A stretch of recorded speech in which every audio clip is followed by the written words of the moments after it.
Buenas tardes, estimados oyentes. Primeramente pregunto si hay alguna duda, algún deseo de complementar, de rebatir al docente. Todo esto es libre y yo mismo me alegro cuando hay alguien que tiene opiniones diferentes a las mías.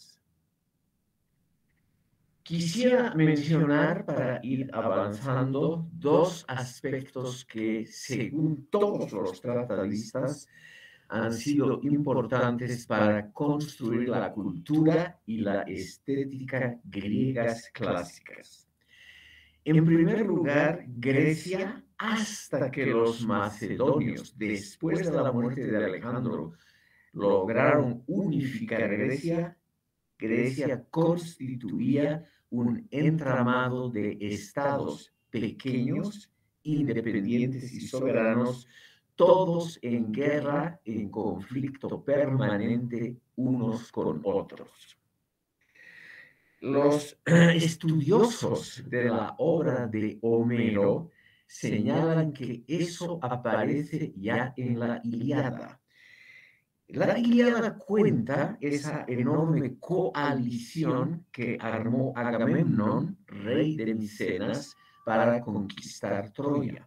Pero era una coalición inestable de aliados, todos ellos muy conscientes de su autonomía, de su propia valía y de su propia cultura. Entonces era naturalmente una coalición frágil. Pero, según los tratadistas, ese mundo que relata Homero, el mundo de la inestabilidad, es el que ayuda a reflexionar. Estimado público, entonces no es solamente un mundo compacto, bien ordenado, un mundo estable donde todo funciona bien, el que nos ayuda a hacer filosofía crítica, sino también, al lado de eso, es el ámbito de la inestabilidad, de las permanentes luchas internas, de la imposibilidad de llegar a acuerdos que duren tiempo, que eso también es un importante aliciente al pensamiento. En las epopeyas, estimado público, se cantan, por supuesto, las hazañas guerreras y las aventuras heroicas de los protagonistas. Es lo que querían escuchar los oyentes que pagaban a Homero, a ese poeta, un bardo itinerante. Querían escuchar justamente las glorias de sus antepasados, que eran muy similares a las luchas que ellos, en el año 800 más o menos, antes de Cristo, realizaban. Pero el mundo que celebra Homero para nosotros y para los lectores posteriores como Aristóteles es el mundo que va cambiando muy rápidamente. Es el mundo de aquello que se altera cada momento.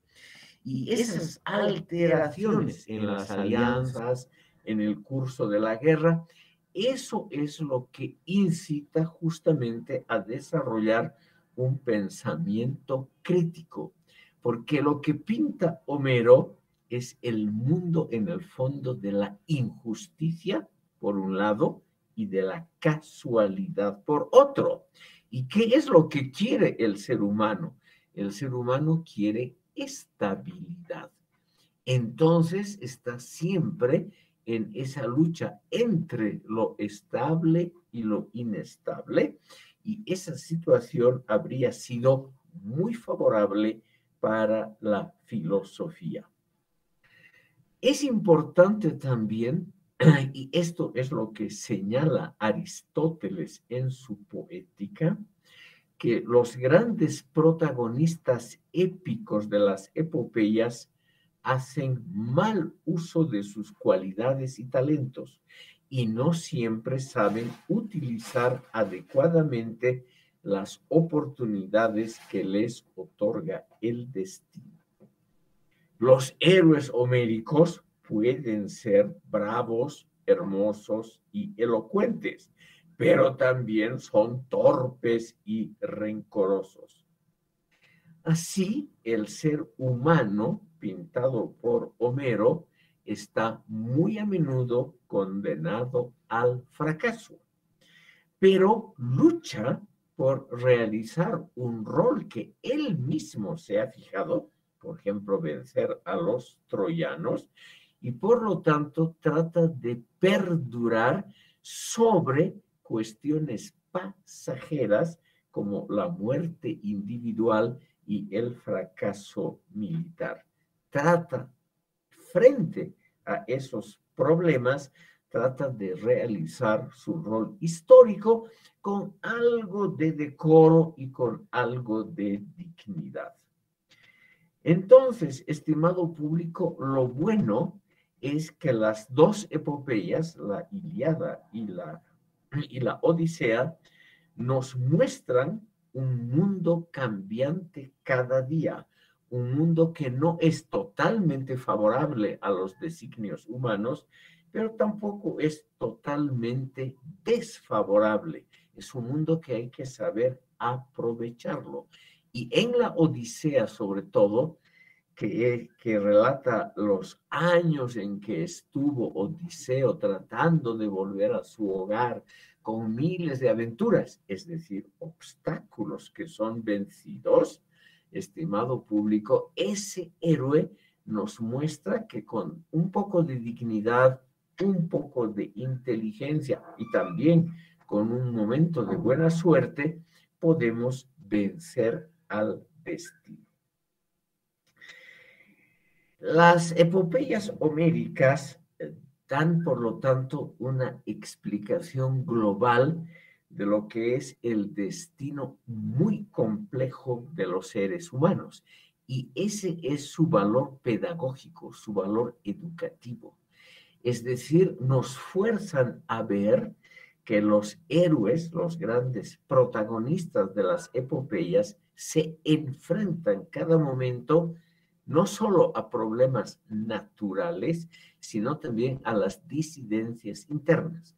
En la coalición que dirige Agamenón, cada día hay disidencias de todo tipo.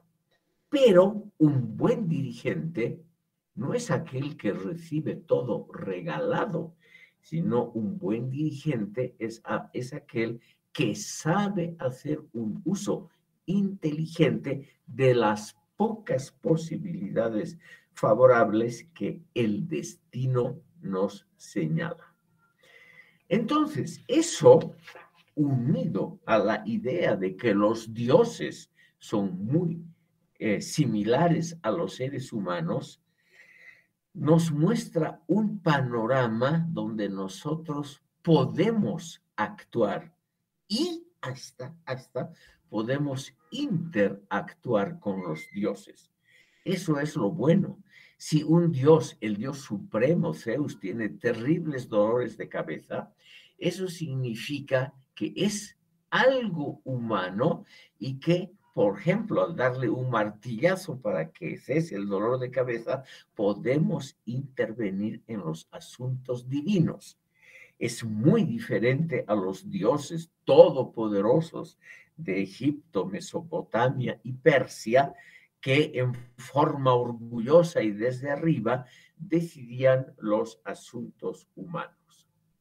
Entonces, tenemos aquí, estimado público, según todos los tratadistas, empezando por Aristóteles, tenemos en las epopeyas el primer paso para convertir un mito en algo razonable.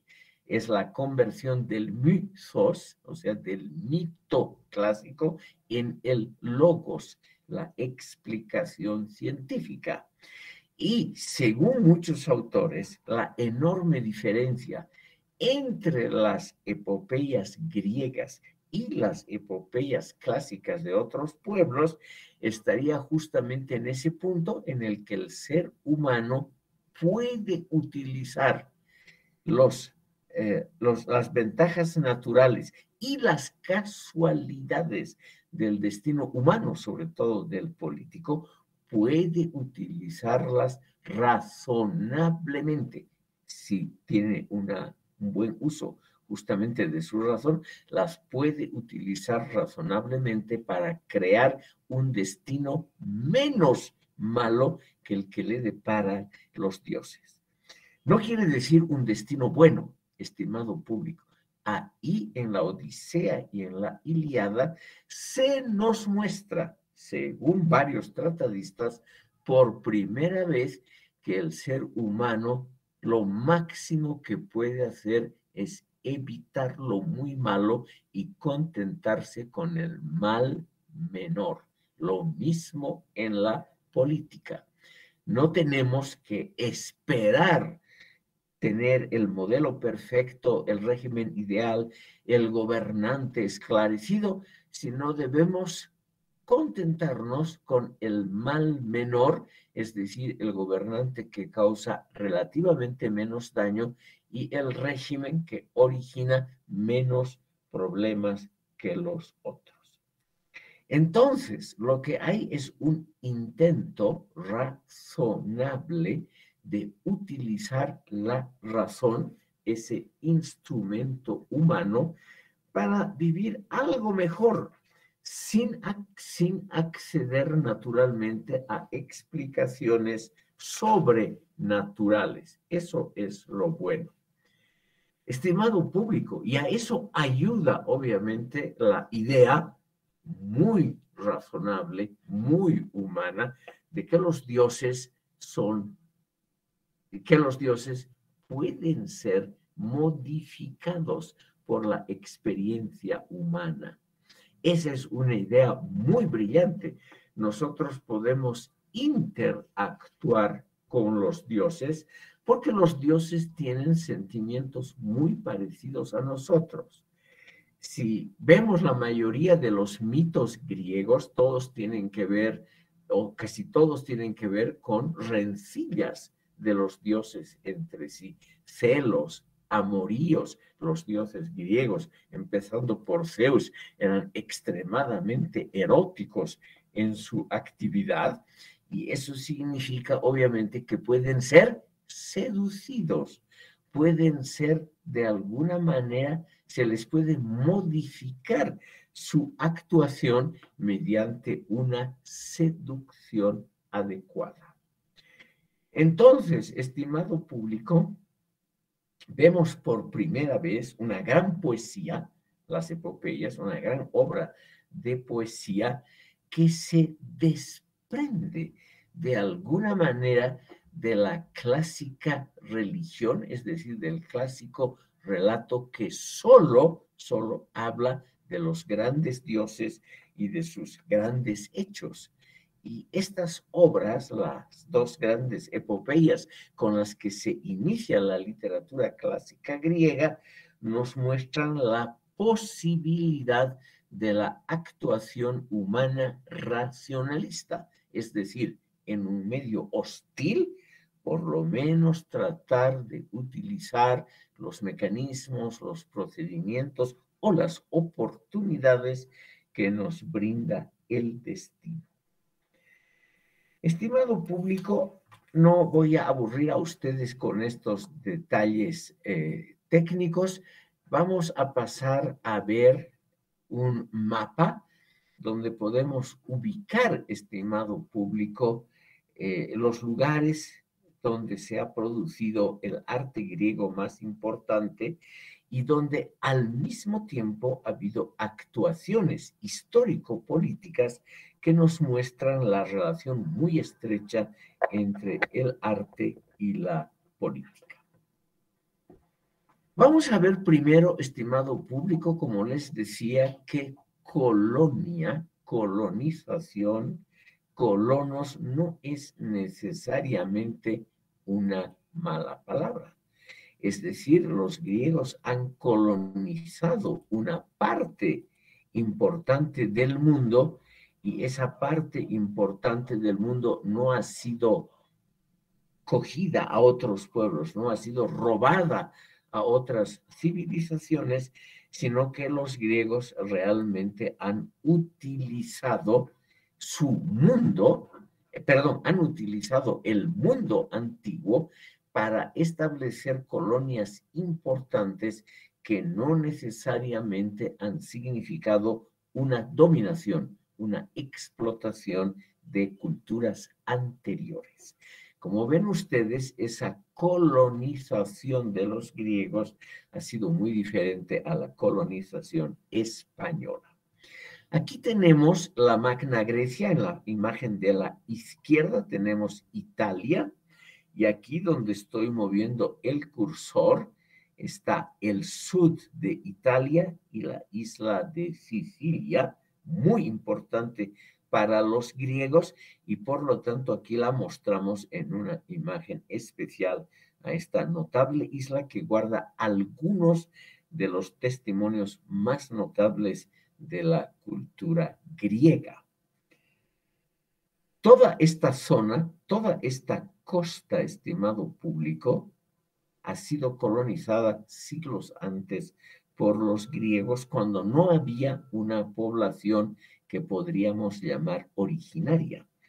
Y ellos establecieron ciudades-estados igual que en las zonas de origen, que estaban también en constante lucha unos con otros. Aquí en el mapa de la derecha nos muestran algunas de esas colonias importantes donde todavía hoy hay importantes restos de la cultura griega, sobre todo Siracusa. Aquí ven ustedes en el extremo oriental de Sicilia, donde el gran Platón, a donde el gran Platón viajó 3 veces y donde él trató de conformar una utopía política. Ustedes saben tal vez que Platón fracasó estruendosamente al tratar de establecer en Siracusa un gobierno utópico, un modelo utópico basado en la razón. Pero también aquí en el norte de la isla, aquí está Taormina, era otro de los centros donde más ha habido cultura griega y grandes monumentos. Lo mismo en Agrigento, aquí en la costa sur. Inmediatamente quiero mostrarles a ustedes el Templo de la Concordia. Aquí ven ustedes este Templo de la Concordia que está relativamente bien conservado. Este templo ha preservado también una parte de su techo. De todas maneras, la gente se ha robado esas flores bañadas en oro. Los frisos tenían, como todos los frisos griegos, y aquí el frontispicio tenía estatuas trabajadas a mano, altos relieves. Todo eso, estimado público, ha sido lamentablemente robado. Pero de todas maneras, aquí tenemos un ejemplo relativamente bien conservado de lo que es el arte clásico, el arte absolutamente clásico griego. Aquí vemos el mismo templo con una iluminación nocturna. Agrigento, hoy, estimado público, vive en parte de los turistas que visitan la zona. Y aquí tenemos una reconstrucción para que vean ustedes cómo era probablemente el Templo de la Concordia. Ustedes ven el arquitecto que ha reconstruido, que ha hecho esta maqueta, nos muestra una gran ciudad al fondo. Y esto, igual que en Atenas, era una especie de acrópolis, una columna elevada donde estaban los principales edificios, tanto religiosos como políticos. El Templo de la Concordia tenía, como ven ustedes aquí, un friso con alto relieves, eso se ha perdido completamente, un techo y unos frisos coloreados, en parte con pan de oro, en los 4 lados del gran templo de la Concordia. Y aquí estaba el propileo, la entrada al templo, y algunos edificios en parte administrativos. No había, como hoy, estimado público, una diferencia muy grande entre lo religioso y lo político administrativo. Esa idea de separar, por ejemplo, la Iglesia y Estado es una idea muy reciente en términos históricos que no tiene más de 300 años. Ven ustedes, esta es la reconstrucción y esta es esa parte del templo que está todavía hoy más o menos conservada. Aquí están los edificios administrativos. Aquí a la izquierda, esto, estimado público, es lo único que queda. Pero de todas maneras, lo que podemos ver, estimado público, es que esta Magna Grecia, por eso se llamaba así la Gran Grecia, era realmente muy importante en la época clásica. Les he mostrado ya, quiero, por las dudas, otra vista. Estimado público, uno de los grandes templos es el templo de Neptuno, o llamado también de Hera o de Poseidón, en Paestum. Paestum está en el sur de Italia. Hoy es una población sin ninguna importancia, pero en la antigüedad era extraordinariamente próspero. Si ustedes ven este mapa de Italia, donde estoy poniendo aquí el cursor, esta parte con una bahía grande, esto es Nápoles. Y esto es Salerno, la otra bahía que está al sur, y ahí estaba Paestum, cerca de la actual ciudad de Salerno, que es una zona muy rica en restos culturales, etcétera, de todo tipo. Esta zona tiene varios templos, son muy antiguos, por eso están en el primer estilo que se ha usado, en el más simple, que es el estilo dórico. El estilo dórico se caracteriza por estos capiteles que ustedes ven sobre las columnas. Los capiteles sostienen las vigas horizontales y es simplemente una especie de flor expandida. Es como un plato sin muchos adornos. Ese es el estilo dórico, el más antiguo. Y este estilo también aquí se reproduce. Ustedes ven, aquí tenemos más o menos intactas las vigas horizontales, simplemente para que ustedes tengan una idea de cómo se hacían las cosas. Es una cosa muy elemental. Son piedras de un solo bloque que pueden servir de soporte entre dos columnas apoyadas en los capiteles. Es una forma muy elemental de construcción, pero que ha dado un buen resultado a largo plazo. Aquí tienen ustedes la vista de otro gran templo, de lo poco que ha quedado en el sur de Italia.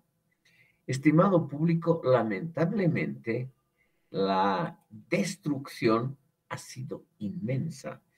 Y hasta hoy, y eso que Italia es un país muy rico, que podría permitirse hacer más investigación, por ejemplo, simplemente poner en orden este desorden completo causado por las guerras, las invasiones y los terremotos.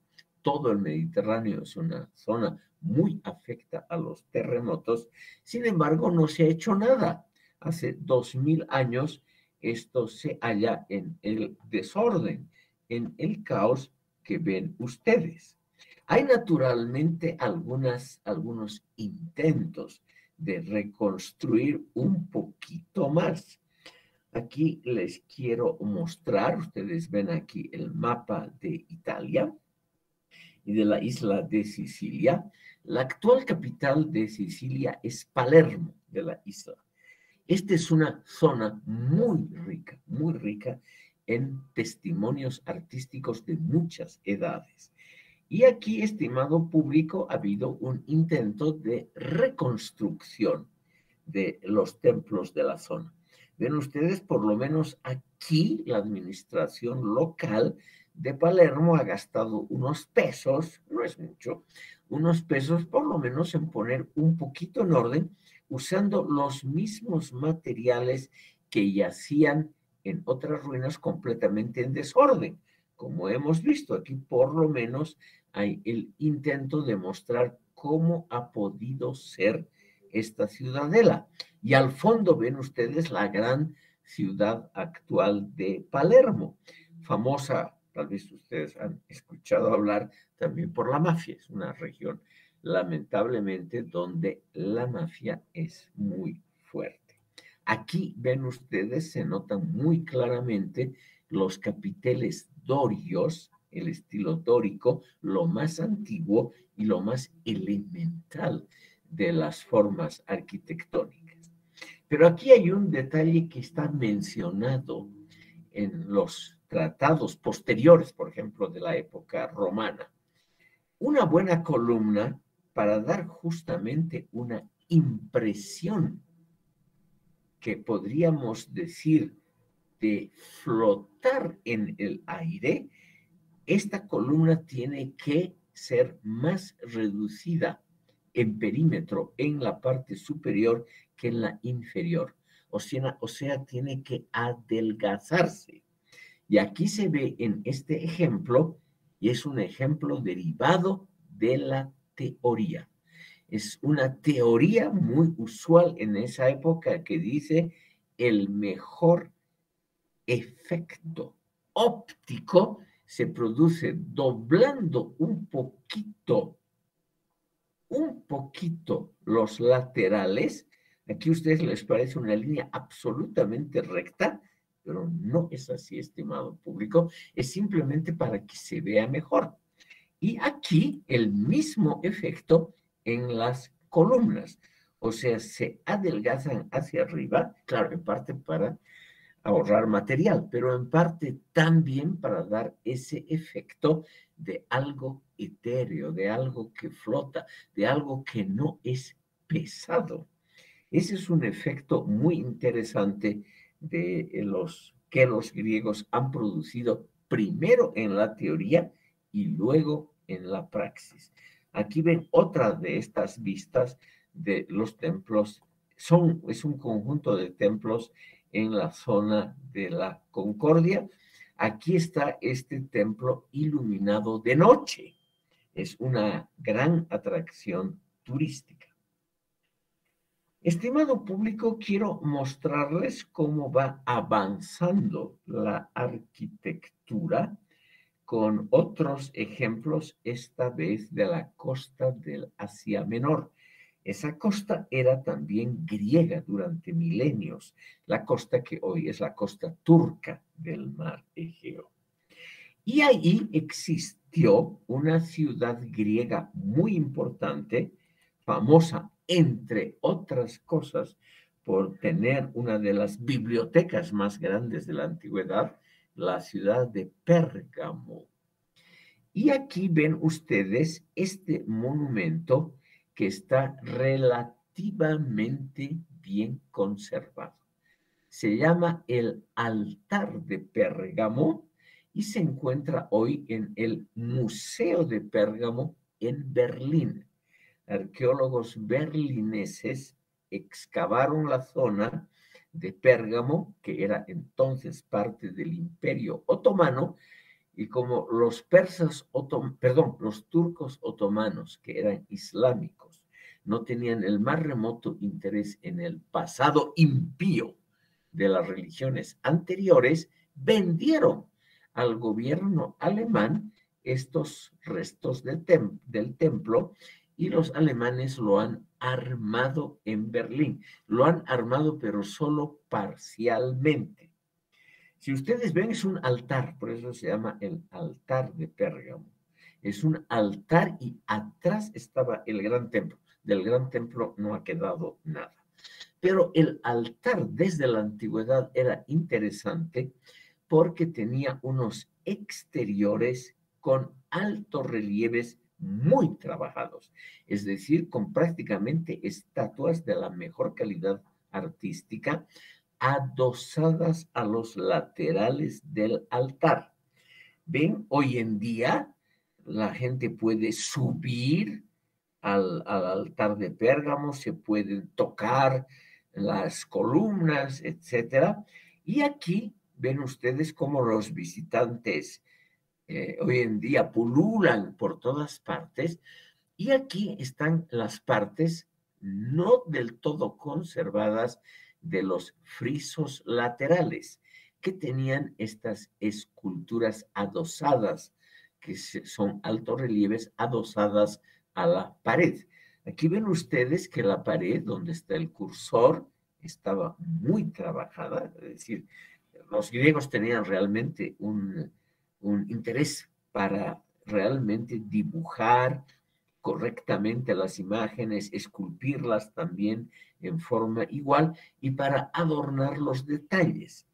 A la derecha de la imagen, ven ustedes, son columnas jónicas con capiteles jónicos, tienen estas volutas en lugar de ese plato, de esa flor sin adornos de las columnas jónicas.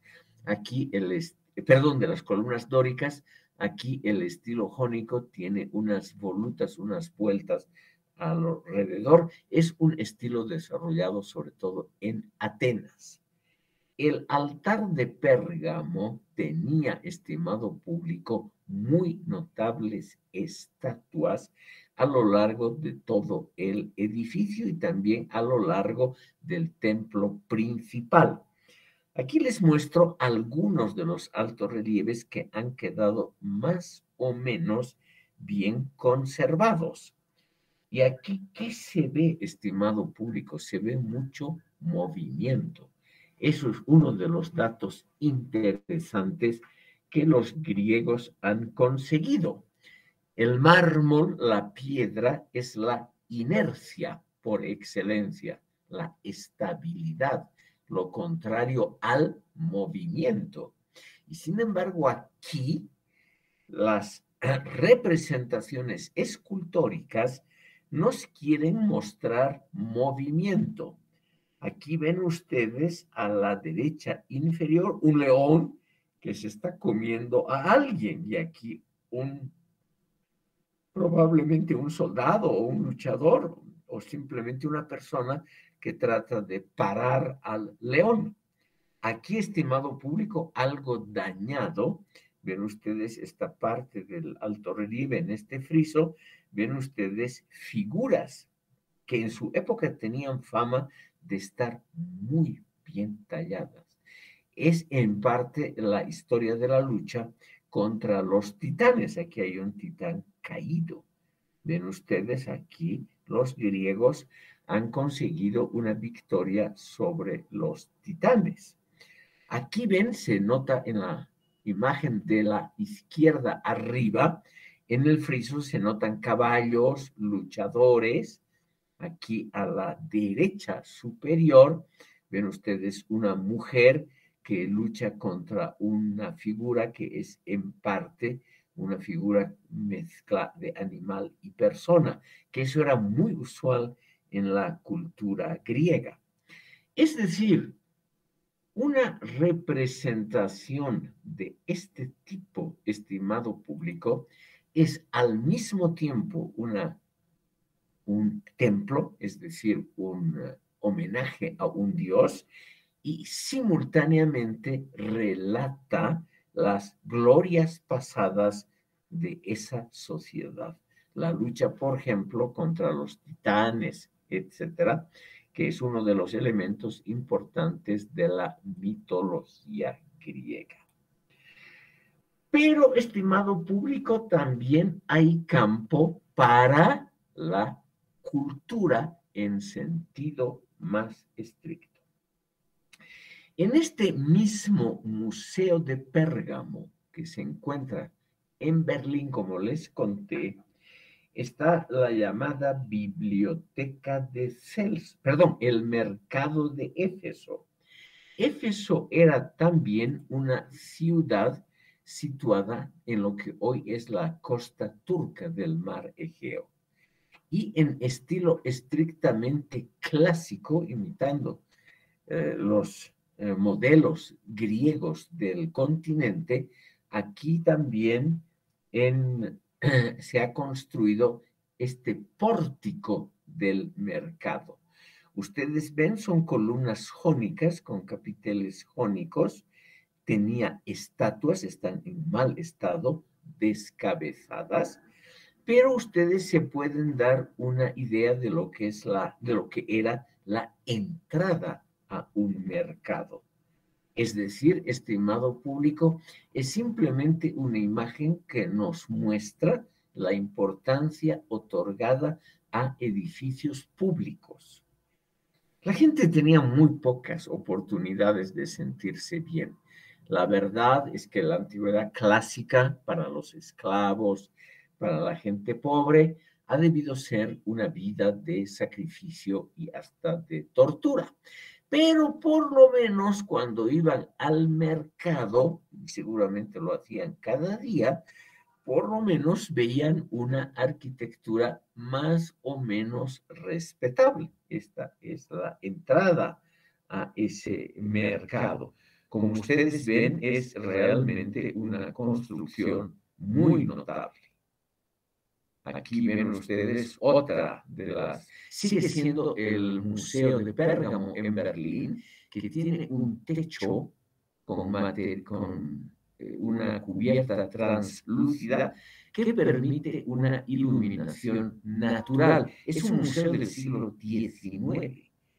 En la segunda mitad del siglo XIX, Alemania se convirtió en un imperio importante a partir de 1871 y también había mucho dinero para expediciones.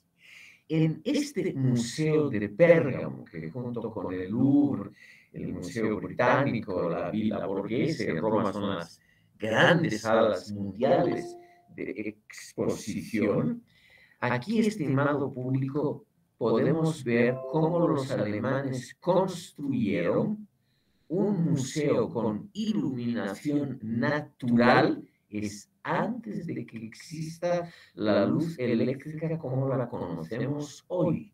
Por eso es que este museo tenía ese techo translúcido. Es un museo muy antiguo que ha resistido, por suerte, los avatares de la Segunda Guerra Mundial.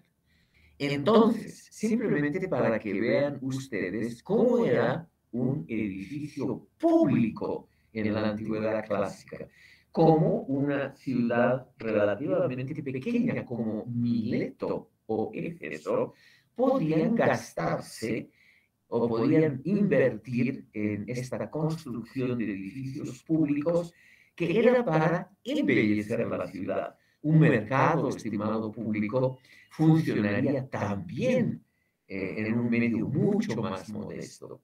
Pero de alguna manera, y eso es una parte de la estética clásica, de la teoría, había que embellecer lo que se podía con los medios tecnológicos modestos. Y lo que se podía era construir cosas, construir edificios. Y por ello es que para templos, como ustedes han visto, para un altar, los griegos no han ahorrado dinero. Pérgamo fue muy famoso en la antigüedad porque sus soberanos eran un pequeño estado griego en la costa turca del mar Egeo. Aquí les voy a mostrar en este mapa. Ustedes ven aquí el Mediterráneo oriental, ustedes ven Grecia y aquí dice Asia Menor. Esta es la costa que les hablaba. Esta es la actual costa turca sobre el mar Egeo. Aquí está Éfeso, un poquito más al sur están Halicarnaso, Pérgamo, Mileto. Esta costa perteneció a la cultura y al habla griega por más de 2000 años, hasta que vino la invasión de los turcos que se han asentado hasta hoy. Hoy no hay población de habla griega en esta zona, pero como era parte del Imperio Otomano, y los otomanos, como les dije, no tenían intención en el pasado que no fuese islámico, entonces ellos vendieron en ese momento legalmente muchas de las antigüedades que han pasado a museos de Europa Occidental. Quiero darles otro ejemplo rapidísimo de esas ventas. Por ejemplo, en Atenas, estimado público, en Atenas, en el Partenón que yo les quería mostrar ahora, en el Partenón habían notables frisos. Aquí el frontispicio o frontón del edificio tenía esculturas muy famosas. Esos frisos del Partenón, algunos en la parte posterior, están hoy en el Museo Británico, porque fueron vendidos a fines del siglo XVIII a un investigador y luego pasó a propiedad del Estado británico. Aquí tienen ustedes exactamente de lo que estábamos hablando. Ustedes ven aquí la calidad de las esculturas, todas hechas de forma individual, no están repetidas en ninguna parte y no están repetidas en otros monumentos de la Grecia clásica. Estas son de las más antiguas. Estos son los famosos frisos del Partenón. Es lo que queda, estimado público.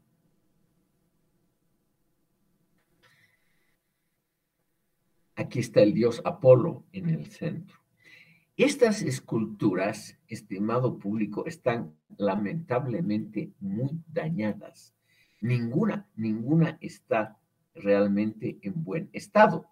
Quiero mostrarles esta que es muy famosa.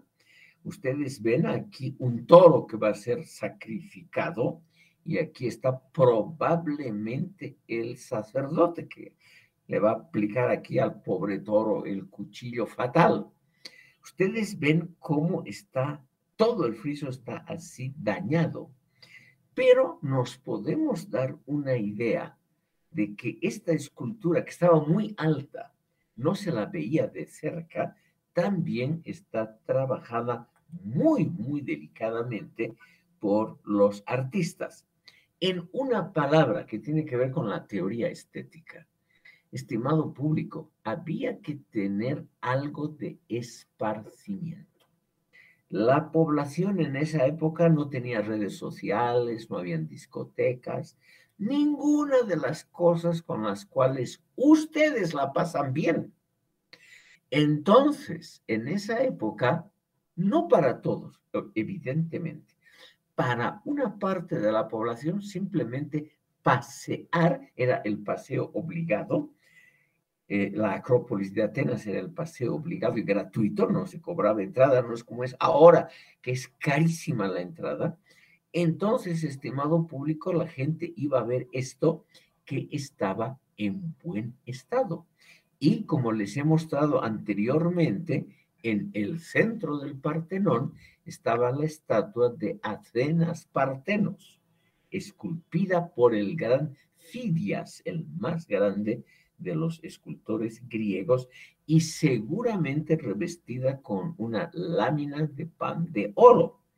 Obviamente fue lo primero que cayó víctima de los invasores y en parte de la propia población.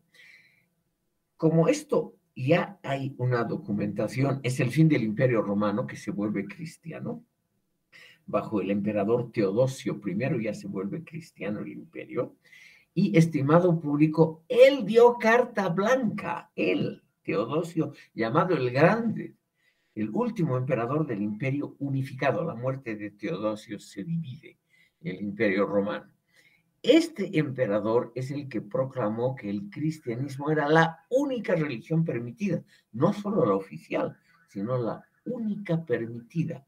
Y entonces dio carta blanca a sus súbditos para que hicieran lo que querían con bienes públicos no reclamados. Y el Partenón ya no existía, el colegio sacerdotal, los sacerdotes habían o huido o habían sido encarcelados, se habían muerto simplemente. Entonces, este bien público fue aprovechado por cualquiera que podía. Las hordas rompieron, sacaron estos adornos florales, también bañados en pan de oro, y la estatua fueron las primeras víctimas de esas hordas. Y hay que decirlo claramente, eran hordas cristianas. Esto no fue destruido posteriormente por un terremoto o algo así, sino que realmente las hordas cristianas se dedicaron a estos actos de destrucción. Aquí en el llamado altar de Pérgamo ha ocurrido otra cosa que lo ha salvado al altar de Pérgamo. Como les dije, la parte posterior, el templo, de eso no hay absolutamente, no ha quedado nada. Pero, estimado público, lo bueno aquí es que esto quedó bajo arena. También ha habido movimientos tectónicos y el puerto de Pérgamo quedó bastante lejos, un par de kilómetros del mar. Lo mismo ha pasado con Ravenna en Italia y con muchos otros lugares. O sea, hay esos movimientos, la tierra va cambiando y esto, olvidado por los cristianos, quedó bajo arena. Y por lo tanto, los alemanes en el siglo XIX recién lo pudieron rescatar de forma más o menos bien conservada. Aquí ven ustedes a Zeus, el dios supremo, en diferentes poses. Sobre todo es muy curiosa, es la imagen de la izquierda, un Zeus indignado, ¿no? Zeus generalmente siempre es representado, como lo ven ustedes aquí, en estas estatuas de bronce, está representado con una muy amplia cabellera y una barba muy grande, signos de su potencia. Zeus era muy dado a las aventuras eróticas, lo cual, estimado público, no es algo que hay que ver negativamente. Quiere decir, estimado público, que esas aventuras eróticas, esas aventuras, humanizaban a los dioses, humanizaban, y por lo tanto los seres humanos podían también seducirlos. Ya les he mostrado esta reconstrucción del templo de Zeus olímpico en la ciudad de Olimpia. Esta es la reconstrucción actual y al lado mismo está esto. O sea, ustedes pueden ver cómo quedó lamentablemente Olimpia, la ciudad donde durante siglos se celebraron los Juegos Olímpicos, que eran muy importantes porque era la base del calendario de toda la antigüedad, hasta que vino el calendario juliano, que como ustedes saben está basado en el nacimiento de Jesucristo. Quiero mostrarles, estimado público, a toda velocidad, otro de los grandes monumentos de la escultura clásica griega del periodo que hablamos. A la derecha tienen una imagen del Erecteion. Erecteion. Aquí era la sede del tribunal de justicia más importante de Atenas. Ha quedado sobre todo la parte de adelante y ustedes aquí pueden observar unas columnas esculpidas con forma de mujeres jóvenes. Son las cariátides. Estas mujeres soportan el peso del techo, está relativamente bien conservado, y también el peso de la justicia, estimado público, lo cual es una hermosa metáfora. La justicia siempre funciona mal, siempre es un peso que hay que soportar, y ese peso también tiene que ser llevado por la población femenina. Las cariátides se han convertido en uno de los motivos arquitectónicos más usados desde entonces hasta hoy, donde hay que poner columnas. ¿Por qué no las columnas hacerlas de tal forma que parezcan otra cosa que meros pilares? Por ejemplo, mujeres jóvenes, lo cual, estimado público, no es una mala idea. Al lado, aquí en la parte central de esta imagen, pueden ver ustedes la actual ciudad de Atenas, como se la ve desde arriba, desde la Acrópolis, se la ve así. Aquí están los montes que limitan justamente con la región que se llama todavía hoy el barrio de Academos. Aquí ustedes ven aquí esta parte que está en verde, es el gran parque municipal de Atenas, aquí, y ese parque municipal hoy está construido sobre la propiedad de Platón, sobre el Academos, donde estaba la Academia Platónica. Y aquí a la izquierda pueden ver ustedes diferentes formas de la escultura clásica ateniense. Retratos de hombres jóvenes, una esfinge, este es un motivo tomado de la cultura egipcia. O sea, ustedes ven mitad león, alas y con cara de mujer. Es esa semidiosa que nos pone preguntas. La esfinge es aquella que nos pone delante de preguntas muy complicadas que nosotros normalmente no podemos responder. Aquí tienen ustedes rostros de la Edad Clásica. ¿Por qué ¿por qué la cultura escultórica griega es diferente a lo que ya hemos visto del cercano oriente y del Asia Menor? Porque es una cultura que individualizó los rostros. Como ustedes pueden ver, esto es diferente a esas figuras estáticas, todas iguales, y hieráticas. Hierático significa solemne, que era lo típico también de la cultura egipcia. Esos faraones siempre serenos y tranquilos, todo es igual, 3000 años, el mismo rostro para los faraones. Y lo mismo en la cultura persa, el rey de reyes, desde Ciro hasta el último, hasta Darío III, todos representados en forma que es muy difícil distinguir un retrato del otro. En cambio, aquí ya ustedes ven por la forma de la boca que son figuras relativamente diferentes. Y también algo que desde entonces puede ayudar a distinguir a los seres humanos es el peinado, el tratamiento del cabello. Y los griegos en eso se han adelantado a nosotros actualmente. Los griegos, estimado público, daban una enorme importancia a un buen peinado, tanto hombres como mujeres. En el centro inferior ven ustedes aquí el busto de una mujer joven que lleva una cinta en la cabeza.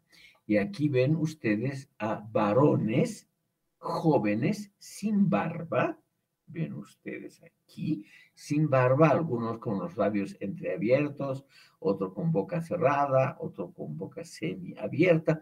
Es decir, el escultor ha tratado, lo cual no había antes. Por lo menos yo me rijo por los tratadistas más conocidos. Algo que no había antes, estimado público. El tratar de dar una forma individual a los retratados. Quiero mostrarles no solamente estas figuras, sino estas, porque aquí hay una figura importante para la filosofía que es inconfundible, precisamente inconfundible en su individualidad. En el centro inferior está Sócrates. Ustedes ven aquí con la nariz muy ancha, no era un hombre muy guapo, pero de todas maneras el escultor le ha dado una barba muy cuidada, cosa que probablemente Sócrates no tenía, ¿no? Y los cabellos también están relativamente bien peinados. No es probable que Sócrates haya estado siempre bien peinado. Y en las otras esculturas, todas representan a la misma figura. Estimado público, este es Antínoos, un joven griego, justamente de la parte que hoy es Turquía, y este joven griego Antínoos tenía fama en vida de ser la personificación de la belleza masculina. Fue el amante del emperador Adriano. Aquí lo tenemos a Antínoos. Él se suicidó muy joven por una razón que hoy lo podríamos considerar nimia.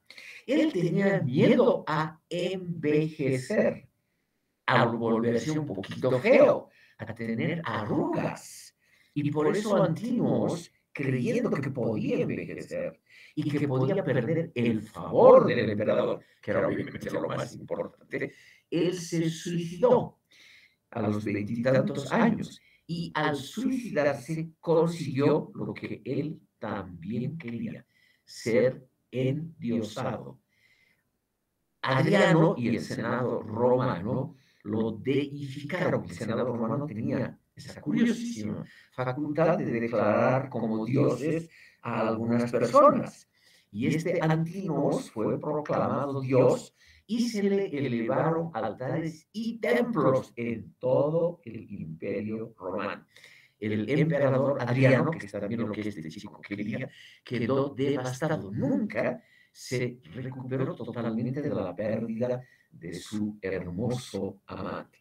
Aquí lo ven a este griego Antínoos, tenía sobre todo un cabello muy famoso, un cabello al cual Antínoos dedicaba una buena parte de su tiempo para que esté como ustedes lo ven en esta escultura hecha todavía cuando él vivía. ¿Por qué les cuento estas anécdotas de importancia muy secundaria? Para que vean ustedes simplemente que había una concepción griega sobre la belleza y sobre el carácter perenne, es decir, eterno de la belleza. Y en las mujeres, ese carácter de belleza, y aquí vamos a entrar a un tema que es la concepción de belleza, esa concepción estaba unida a la juventud. Entonces, la casi totalidad de estatuas femeninas griegas muestran a mujeres muy jóvenes, como esta estatua que ustedes ven.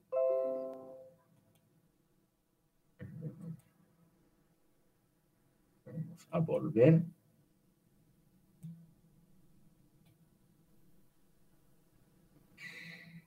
¿Por qué estas figuras tienen una cierta importancia? El concepto de belleza del mundo antiguo, o sea, el concepto de belleza que es lo que define la estética clásica, estimado público, ese concepto estaba unido a la idea de que la belleza, por lo menos en teoría, tenía que ser eterna. Es una idea platónica. La belleza es eterna, pero se manifiesta en el mundo real solo brevemente. Y esa brevedad tenía que ser conservada para la posteridad, no solamente conservada, tenía que ser mejorada. En todas las estatuas que les muestro, incluyendo la de Sócrates, con toda seguridad el retratado está mejorado. Aquí lo ven ustedes a Sócrates otra vez, estimado público, con toda seguridad por los testimonios que hay, él era bastante más feo, tenía la barba más descuidada y siempre estaba despeinado. ¿Qué hace el arte? El arte, el gran arte, según la teoría tradicional, imita a la naturaleza, pero al mismo tiempo la mejora. O sea, es una imitación que tiene como parte integrante, como ingrediente importante, tiene un elemento humano. Nosotros mejoramos la naturaleza. Por todo lo que sabemos, estas figuras representan a un Antinos que en la realidad era alguito más feo. El cabello no era tan armonioso y hermoso como está aquí. Antinos tenía fama de tener la boca más bella varonil de la historia universal, como se ve aquí, sobre todo a la derecha superior, la boca más famosa. Con toda seguridad, estimado público, en la vida cotidiana era un poquito más feo. Tenía cabellos un poco menos perfectos. El cuello de Antinos también, sobre todo se ve aquí a la izquierda, también tenía una gran fama. Adriano cantó ese bellísimo cuello masculino, tan perfecto, etcétera, etcétera. Seguramente en la realidad no era tan elegante. Y lo mismo puede decirse de los retratos femeninos. Esta chica retratada para la eternidad en este mármol griego, posiblemente, estimado público, no era tan bella y tan perfecta como aparece aquí. Probablemente su cabello no siempre estaba tan cuidado como aquí el escultor lo ha pasado a la posteridad. Y posiblemente también el rostro no era tan perfecto y lo mismo el cuerpo como está aquí. Entonces aquí tenemos, estimado público, ya un elemento esencial de la estética clásica. El concepto de belleza imita la naturaleza. Por eso en el arte griego hay muy pocas estatuas y pinturas que representen, por ejemplo, toros alados. Les he mostrado una de las pocas excepciones que hay. Representan generalmente a la naturaleza como es. Y estimado público, al representar a la naturaleza como es, seguramente la mejoran, la idealizan. Es la imitación de la naturaleza, pero una naturaleza mejorada por el ser humano. Aquí tenemos, estimado público, 4 figuras clásicas. Aquí a la extrema izquierda es una estatua en bronce que ha sido sacada del fondo del mar. La fotografía lamentablemente un poquito la estira hacia los lados superior e inferior, es menos, seguramente así, sí, era menos, estimado público, menos estirada. Tal vez ahora estamos tratando de, es el famoso Poseidón o Neptuno, que ha sido pescado del mar hace pocas décadas en la costa sur de Italia. Era de un barco hundido, era seguramente el transporte de una estatua que venía de Grecia para el Imperio Romano, una estatua en bronce. Lo que no tienen son las armas que probablemente tenía esta figura. Era un Poseidón cazando. Ustedes ven las proporciones perfectas que tiene la estatua.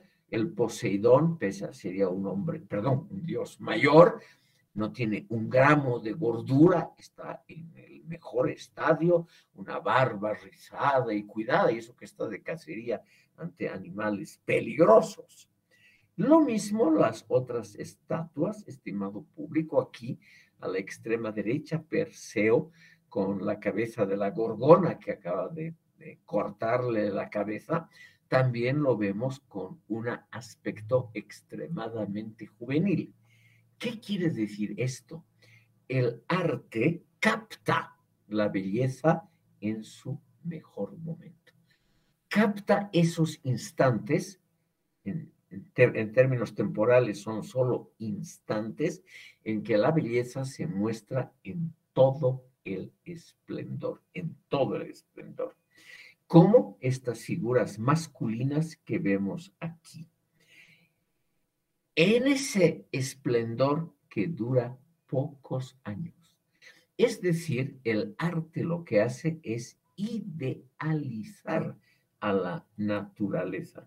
Al idealizarla, estimado público, naturalmente la mejora, la humaniza, como quisiéramos nosotros que sea.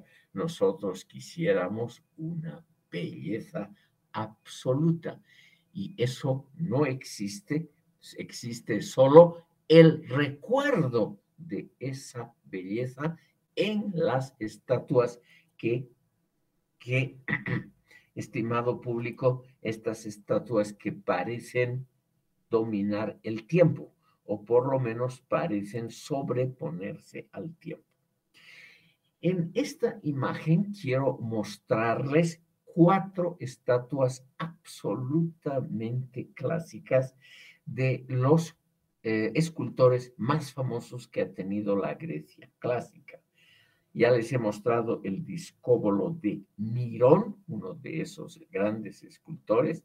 Al centro tenemos 2 esculturas clásicas, las 2 mejores que nos ha llegado de Praxíteles, el amigo y concurrente de Fidias en la época clásica. Aquí tenemos el Hermes, o sea, el Mercurio, el dios Mercurio de Praxíteles, mostrado como un hombre muy joven y delgado. Lamentablemente la estatua está algo dañada, pero nos muestra, estimado público, una posición bien complicada. Ustedes ven que los pies están en una posición diferente. La línea de la cintura es una línea que está inclinada hacia un lado y también el cuerpo no está en posición recta, sino está en una posición muy complicada que se llama contraposto. Aquí tenemos la Afrodita de Cnidos, también de Praxíteles, la representación de las proporciones perfectas de una mujer según la estética clásica griega. Y aquí también tenemos el Dioríforo de Polícleto, que ya les he mostrado antes. Son, como les decía, unas estatuas absolutamente clásicas, como estas que ya han visto, el Discóbolo, la Atenas Partenos, aquí otra de las figuras masculinas que les gustaba muchísimo a los griegos. La belleza masculina era algo muy, muy importante en esa época. Entonces, estimado público, lo que yo les quería mostrar con todo esto es cómo la cultura clásica griega mejora la realidad. Y al mejorar la realidad, la hace eterna. Eso es lo que los griegos y la estética clásica han querido. Imitar la belleza natural, no hacer algo diferente, nada de toros alados o esas cosas, pero al mismo tiempo mejorar, idealizar. Estimado público, ese intento de construir algo bello también lo han hecho los particulares. Aquí tenemos la llamada Biblioteca de Celso en la ciudad de Éfeso. Era un edificio privado. Aquí está en este mapa, podemos ver Éfeso, justamente sobre la actual costa turca del mar Egeo. Y este señor Celso gastó toda su fortuna, estimado público, con una meta que obviamente ante nosotros lo enaltece muchísimo.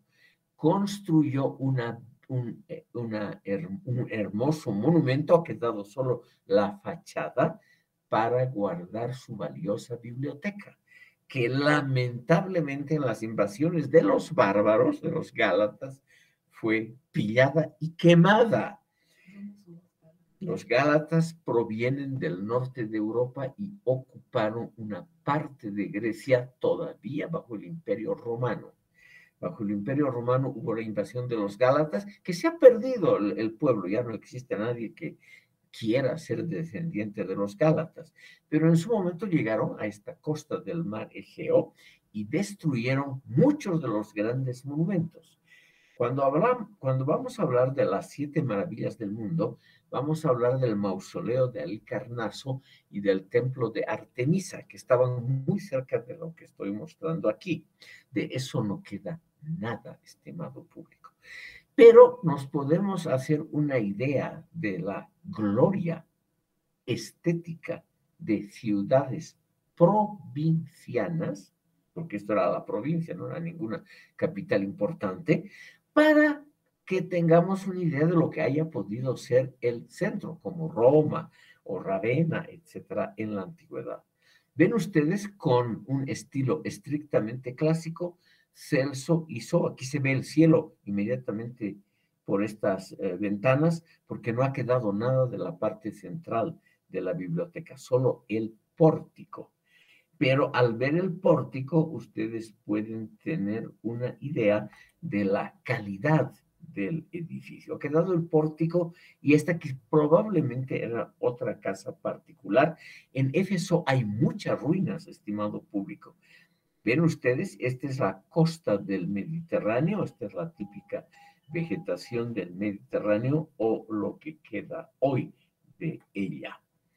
Aquí tenemos otra vista similar y aquí otra más. Ustedes ven aquí hay una inscripción en griego, probablemente posterior, que indica algo sobre el monumento. Celso hizo construir esta biblioteca para uso público, estimados oyentes. O sea, era en el fondo una buena gente que realmente se preocupó por embellecer su ciudad. Por razones de tiempo, solo les voy a mostrar a toda velocidad otro de los grandes monumentos arquitectónicos que los griegos han producido. El anfiteatro de Epidauro. Esto está en el Peloponeso, al norte de Esparta. Es un enorme anfiteatro, estimado público. Aquí tienen ustedes una fotografía de cómo está actualmente el anfiteatro de Epidauro. Ustedes ven aquí este mapa y aquí dice Corinto. Ven ustedes, aquí es el Golfo de Corinto y esta es la península del Peloponeso, donde está Esparta. Aquí está, en la parte noroccidental, aquí donde está el cursor, ahí está Olimpia y la región que se llama hasta hoy Arcadia. Y aquí en la parte oriental, cerca de la desembocadura de este golfo, está Epidauro, al sur de Corinto y al norte de Esparta, que estaba aquí en la parte inferior de la península del Peloponeso. El paisaje es como este, estimado público. Hoy, este es el teatro y este es el paisaje. Grecia es un país muy accidentado, ustedes ven montañas, todavía ha conservado parte del bosque original. Ven ustedes aquí solamente el resto de unas notables columnas. Por el resto del frontispicio, vemos que probablemente se trataba de un gran templo que acompañaba al teatro, al anfiteatro de Epidauro. Y aquí pueden darse ustedes simplemente una idea de cómo era la vegetación original. Como esta es una zona, es un reservado, o sea, no se puede construir, no se puede utilizar comercialmente, es que la zona está más o menos preservada como era antes. Sí, estimado público, ¿qué nos muestra Epidauro? La ciudad de Epidauro no tenía ninguna importancia, no era un estado independiente como Esparta o en las cercanías, por ejemplo, Argos, está muy cerca de Argos, y sin embargo nos muestra que un país muy pobre en recursos, muy montañoso, como ven ustedes, malo para la agricultura, sin recursos minerales o energéticos de ninguna forma. Sin embargo, este país produjo una gran cultura, tal vez como compensación a la pobreza de sus suelos y de sus recursos, tal vez como compensación, no se sabe. Bien, de todas maneras, aquí esta es la Grecia absolutamente clásica. Se construyó este gran anfiteatro, significa medio círculo, el anfiteatro de Epidauro. Y aquí se representan hasta hoy, cuando hace buen tiempo, se representan obras de teatro. Y ustedes ven por el tamaño de las personas actuales, es una fotografía actual, ven ustedes simplemente la magnitud de este teatro que posiblemente podía albergar hasta unos 800 o 1000 espectadores de las tragedias. Los actores tenían que esforzarse en hablar muy alto. Ese era el gran problema. No había ningún sistema como hay hoy de micrófonos, altavoces, nada, nada de eso, estimado público. O sea, realmente tenían que esforzarse en hablar alto. Pero ¿qué nos muestra esto? Que hasta en lugares provincianos, esa cultura tenía un cierto cariño por el teatro y por manifestaciones que nosotros llamamos de alta cultura, como es la representación de tragedias. En la próxima sesión, estimado público, estamos ya sobre las 13:35.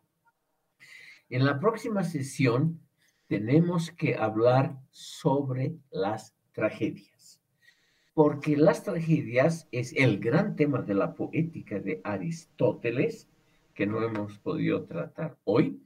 Y además, las tragedias conforman una parte muy importante de la estética clásica. Era como hoy hay cine y muchas otras cosas de diversión popular, en esa época había solo tragedias y comedias.